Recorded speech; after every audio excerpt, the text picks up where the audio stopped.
Hello everyone, আমি এসে গেছি তোমাদের কাছে নতুন একটা ব্লগ নিয়ে। আজকে বেরিয়ে গেছিলাম দক্ষিণেশ্বরের পথে।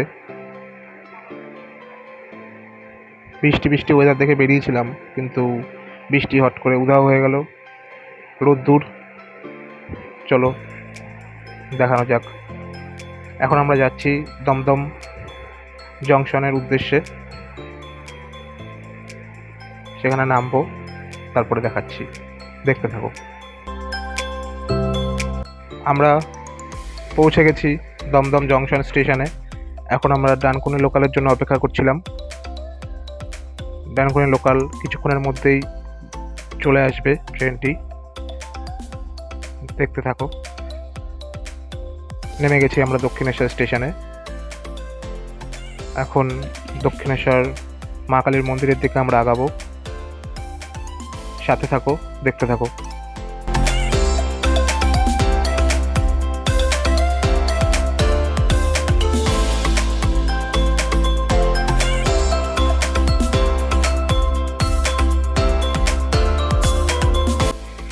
এখন আমরা ফ্লাইওভারে প্রবেশ করলাম। এখন দক্ষিণেশ্বর মা কালীর মন্দিরের দিকে আমরা উদ্দেশ্যে আগাচ্ছি, দেখতে থাকো।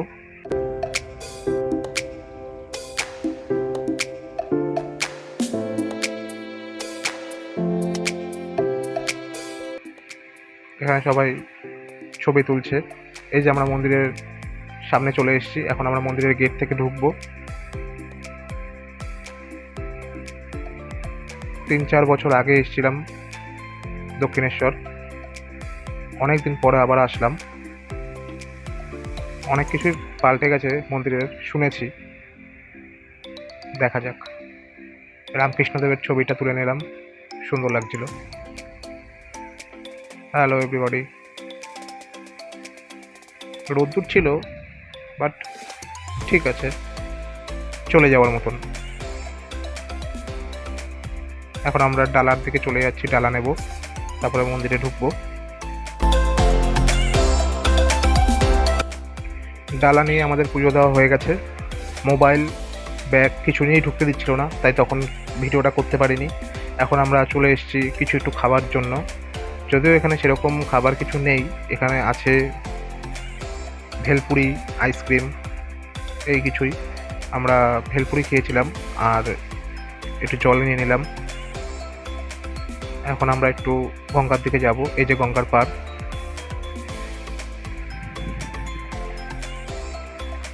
খুবই সুন্দর। ওখান থেকে বালি ব্রিজ দেখা যায়। আমরা বালি ব্রিজের ওখানেও যাব, দেখতে থাকো। নেমে একটু হাত মুখ ধুয়ে নিয়েছিলাম। এই যে বালি ব্রিজের সামনে এসেছি। এই যে বালি ব্রিজ, কাছ থেকে দেখে নাও বন্ধুরা।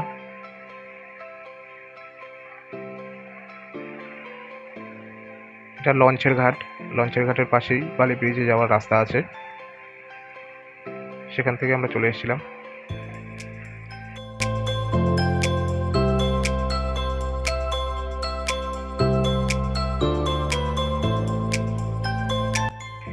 এত সুন্দর জায়গা দেখে আমি একটুখানি ফরমা নিয়ে নিলাম, একটু ভিডিও করে। একটু ভিডিও না করলে অসম্পূর্ণ হয়ে যেত ভিডিওটা, তার জন্য একটুখানি আমিও স্টাইল নিয়ে একটু ফরমা নিয়ে ভিডিও করে নিলাম। এখন আমরা বাড়ি যাওয়ার উদ্দেশ্যে রওনা দেবো। দক্ষিণেশ্বর স্টেশনে এসে গেছি আমরা। এখনই ট্রেন এসে যাবে। এখানেই ব্লগটা শেষ করলাম বন্ধুরা। ভালো থেকো, সুস্থ থেকো, পাশে থেকো। টাটা।